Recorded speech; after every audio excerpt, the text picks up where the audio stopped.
Hello and everyone, and welcome. I'm just doing this P1 questions. I've selected them from units 1 to 4. I have about 56 slides, so I'm going to be really quick. I want it to be short and straight to the point. So if you need to go over a question again, please pause it. The reason it's short is so we can cover a lot in a short time. It's not every question you need. The one you need, you just pause it as we go along.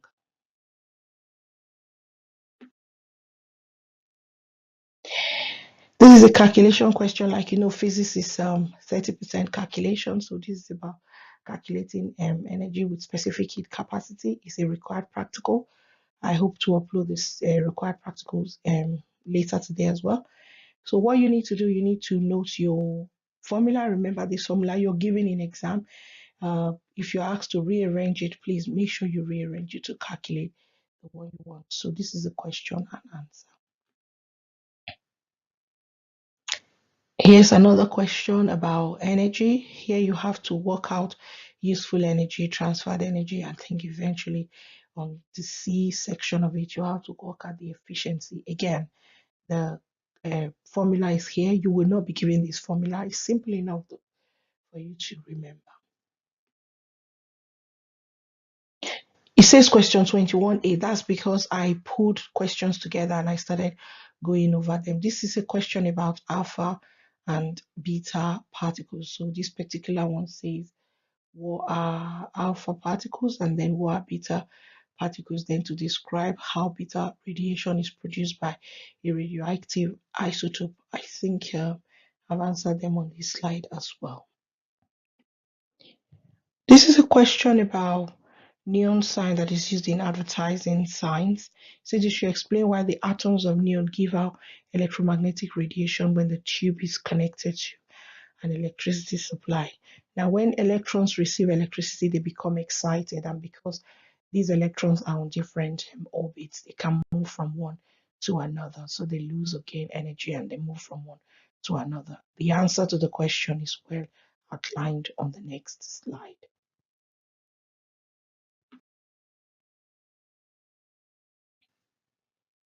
So I've outlined the answer in such a way that it is clear for you to understand.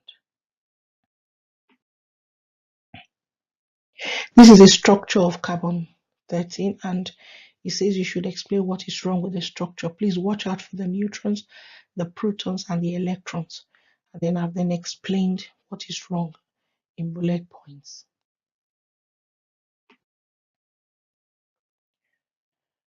This is question asking you to write an equation for a nuclear equation for when an isotope undergoes a beta decay. So the answers are here. So C completes the equation and D says you should explain the change in the atomic number in the nuclear equation that is shown in the figure. I've explained that as well. This is a question about half-life. This question is 2 marks, but you have to actually think a bit. So you say the half-life of carbon 14 is 5,730 years. At the particular time, 12.5% of it is left. So if it was 100%, half-life means it halved itself. So it reduced to 50%. Then that 50% halved itself again in 5,730 years. And then for the third time, when it halved itself, it reduced to 12.5%. So that's 3 half-lives. If you multiply that by how many years for one half-life, you will get an answer of 17,190 years old. This question relates to half-life of isotopes as well. The question and answers are on the next slide.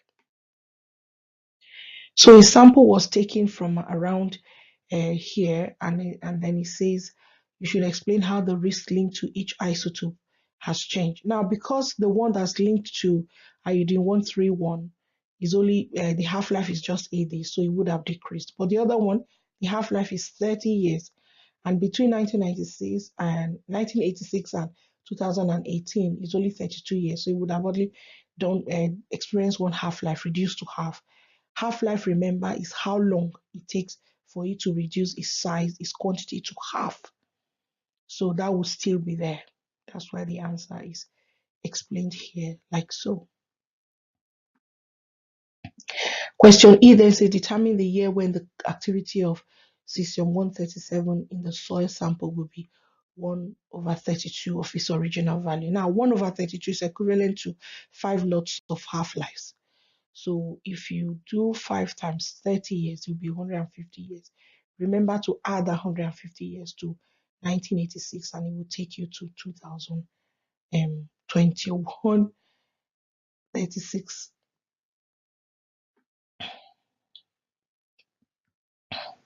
This is a question about irradiation. Irradiation can be dangerous, but it also useful. Fruits can be irradiated to keep them safe. If you look at this photograph, and first of all, the first question is says, explain why gamma emission does not change the atomic number, because alpha and beta changes the atomic, it changes the subatomic particles of an element. So, but gamma doesn't, because gamma is not a particle, it's actually an electromagnetic wave. Then these are fruits that have been irradiated. The ones that was irradiated is still fresh. The one that's not is rotten away. So you say you should explain why irradiating it makes food safer. When you irradiate the food, you reduce the risk of food poisoning because you've killed the bacteria that could have produced toxins. Please do not say something about decay. The mark scheme clarified that. And then food is packaged and then irradiated. Explain why food is irradiated using gamma radiation other than alpha and beta. Alpha and beta will be absorbed, isn't it? It's only gamma rays that can pass through the packaging to reach the food and kill the bacteria. Also, gamma rays passes through the food without ionizing it or damaging it. Some people are concerned that irradiated food could be radioactive, but how is it different from radioactive food? A food that is radioactive is a source of radiation, so it emits radiation. But irradiated food has only been exposed to an external source of nuclear radiation, so it's not a radioactive source itself. This is a question about plum pudding theory. Some people think that because it was on the paper last year, we should just brush it under the carpet. No, we shouldn't. We should still look at them. It could be asked as a 2-mark question, as a 1-mark question. Anything can be asked around it. The fact that a question has been asked before does not mean, as we've already seen in this year's paper, no, it doesn't mean. I mean, we've been doing this for 21 years, God help us. We know that sometimes it's not the case that because a question has been asked, then we should just forget about it. It will not show up on the other paper. It could show up in a different way or even in the same way. So this is about plum pudding. We just look at it. It's revision. Revision is supposed to cover everything. So this is about plum pudding theory and the new arrangement of the um, atom as we know it today. So you say, why did they replace the plum pudding with a new one? Here is your answer. According to modern measurements, this is comparing the radius of an atom and the radius of the nucleus of the atom. Of course, the figure shows that the radius of the atom is 10,000 times bigger than the nucleus. This is in line with the nuclear model that we have. So, which says that an atom has a tiny nucleus at the center of it, so it's okay. In 1931, a scientist discovered that there are hydrogen atoms with mass number of 2 as well as hydrogen atoms with mass number of 1. This is a question about the mass number of hydrogen and the neutron that was later discovered. Please find the question and answer here. How would the results have been different if neutrons were used instead of alpha particles? The answer, remember, neutrons are neutral, so they cannot be attracted, repelled, or so they would have just gone through. Two isotopes of carbon are 12 and 14. You can notice that it is mass number that's different when you compare them.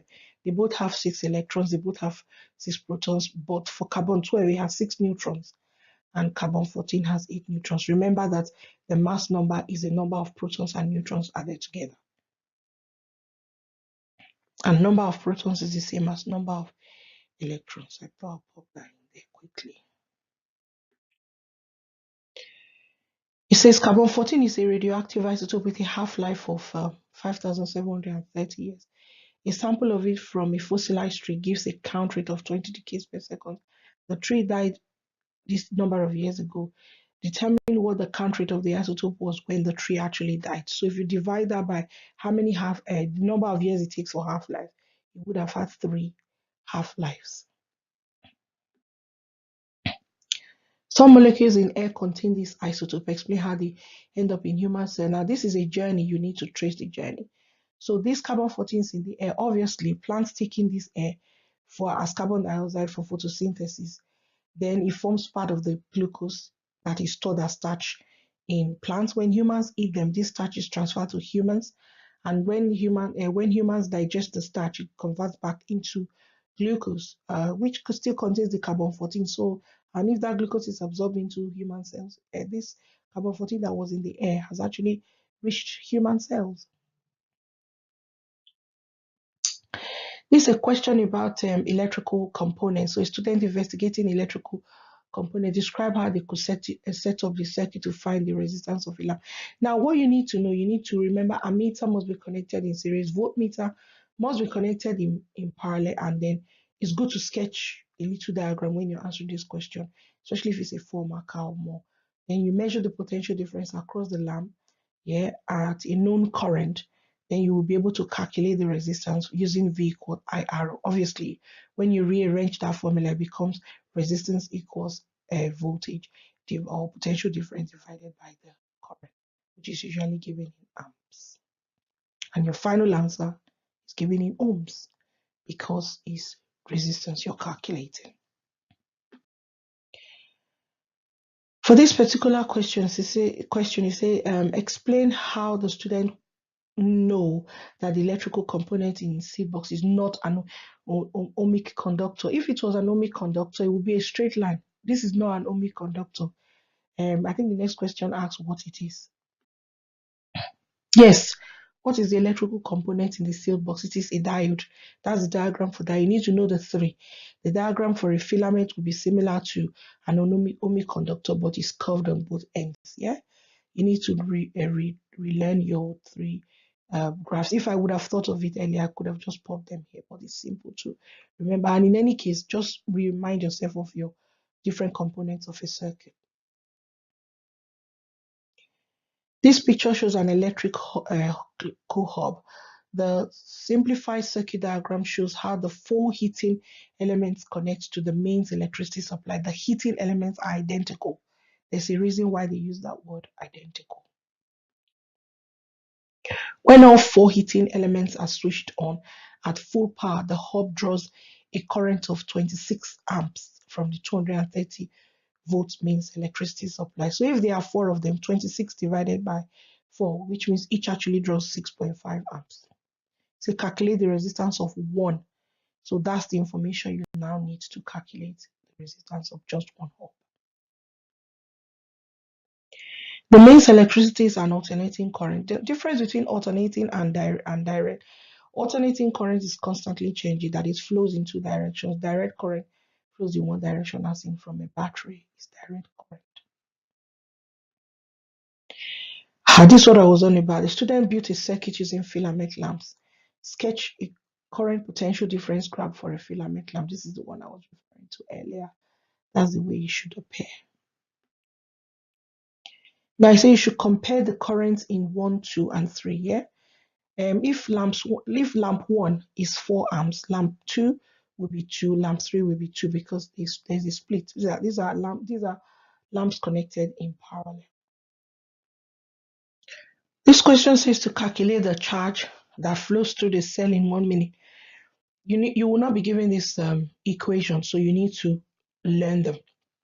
And by the way, this equation, for you to be able to calculate the charge, which is current times time, you need to use the information that you're given about the power and the resistance to work out current, because there's a formula that links power, current, and resistance. That is, power is equal to square root of the current times the resistance.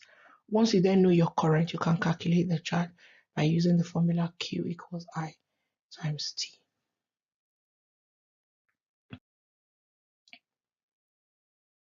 This is say explain how the readings on both meters change when the environmental conditions change. Now, that is LDR. Your LDR is like a dependent resistor, so should know how that will change when environmental conditions change.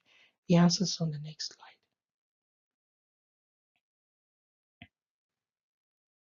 So you may want to pause this and read through carefully to understand it. So those are the pieces of information you need to carry out your calculation on the next page.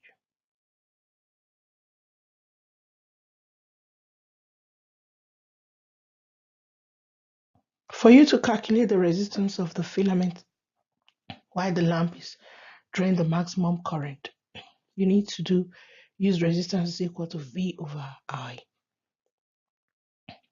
And then for B, say describe how the resistance of the lamp changes after the current has reached its maximum value. Now, the current is at 0.2 amps. So when you do that calculation, you will see that the resistance will double.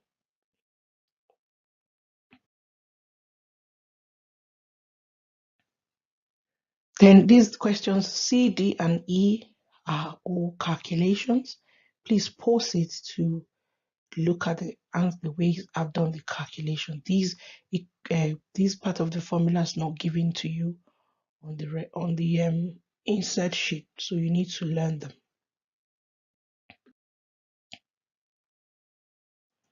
This question is about solar panels. It says describe the action and purpose of solar panels. They heat up the water by radiation from the sun, and the water is used to heat buildings or to provide hot water straight away. This is now giving a picture diagram of a module containing photovoltaic cells which transfer light energy to electrical energy. The electricity company pays the household for the energy transferred. The maximum power available from the cells shown in the diagram is 1.4 times 10 raised to power 3 watts. So you say how long in minutes does it take to transfer a total of that? This is in kilo joules, so you have to times it by 1,000 into joules for you to do your calculation. And then read question C carefully. So when the models are fitted on a roof, the householder gets an extra electricity meter to measure the amount of energy transferred by the cells. The diagram shows two readings of the electrical meter. Let's look at the readings on the next slide. Straight first question is to calculate the energy transferred. So is the February one taken away from the November one. So from start to finish, 150 kilowatts. Then you need to use that to answer the question. Please take note, the calculations link, especially when you have C, I, double I, triple I. They all link together. The electricity company pays 40p for each kilowatt. So obviously 150 times 40p is 60 pounds for every of that 3 months. If they're going to get 4 lots in a year, because there are 12 months in a year, that would be 240, which you need to do the third calculation on the triple I question to work out the payback time. Payback time is how long it would take to kind of recover the initial money, as it were.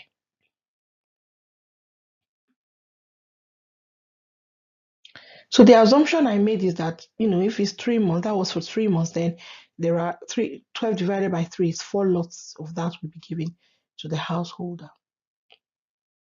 So in the Northern Hemisphere, what are some of the factors that would need to be in place to ensure that the highest amount of energy is transferred, or the amount of energy transferred? They've given you one. The others could be the angle of tilt of the cell. The cloud cover could be a factor, season of the year, or the shade by trees, and the amount of dirt that probably have blocked the sun rays from entering the cells. This is about nuclear and fossil fuel stations. Yeah, they're non-renewable energy resources. Power stations generate electrical power. Describe the similarities and differences between them. So again, you need to pause it and remind yourself of these differences. Look at this graph. It shows you the power generated using different energy sources in the UK. Nuclear fuels are less readily available and more expensive than fossil fuels.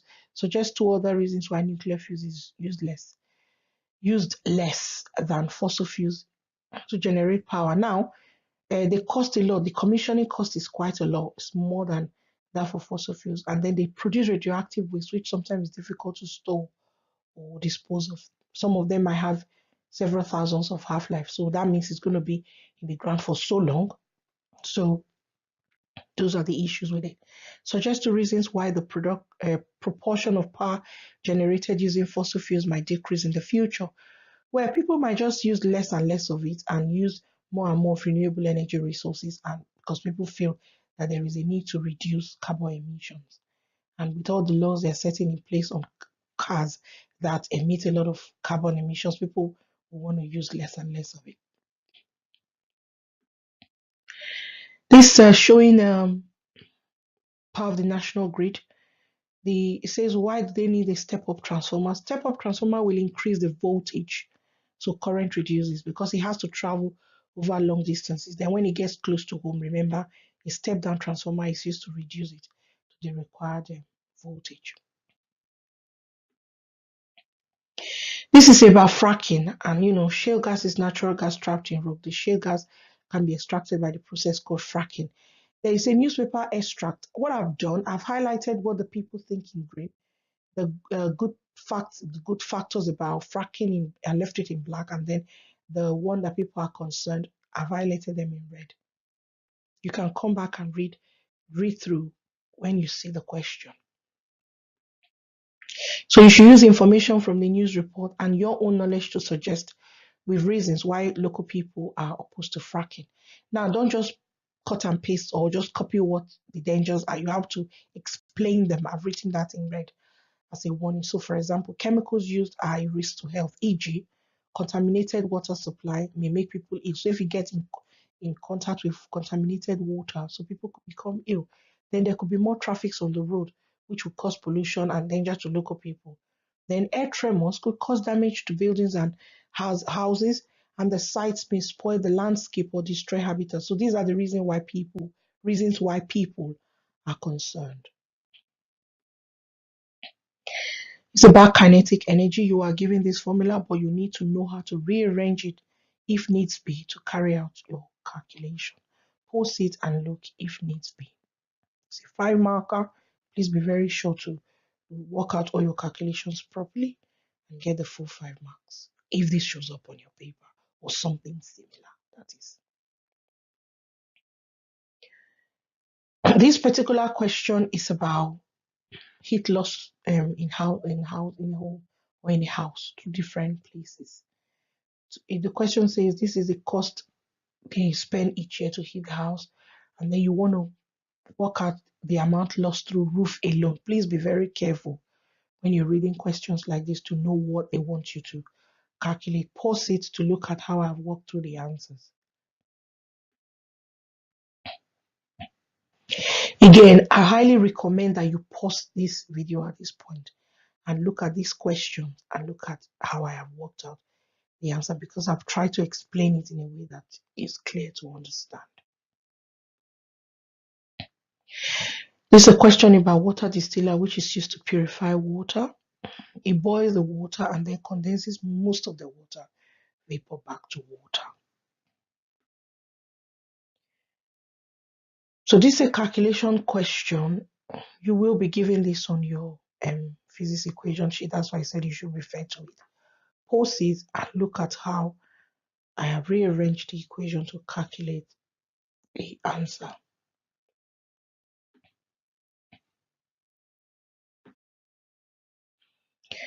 On this graph, it says you should explain what's happening at A and B. I have explained it.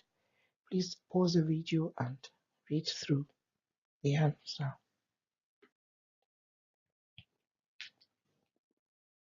This is still linked with that question. You see, when the water drops to a low level, the heater automatically switches off. If it did not, it would carry on being heated without transferring the energy and it could damage the equipment. There is a question G that talks about is the three core cable. You need to remind yourself of the colors and their functions. So for this last question, you're giving the power and you're giving the resistance. You need to calculate the current. So you need to use the formula power is equal to current raised to power 2 times resistance. Rearrange your formula to do that. Well, here ends the this recording. Is a bit longer than I expected, but well, if you consider that it's 56 slides, I really did my best to make it not to be longer than this, and I wish you the very best when you take the paper. It's because I wanted to. The questions are many because I wanted to cover the pick questions from units 1 to 4, and the numbers are not in order because I've picked the questions from different sources. I hope this helps you with your paper on Wednesday actually. Stay blessed and see you again soon.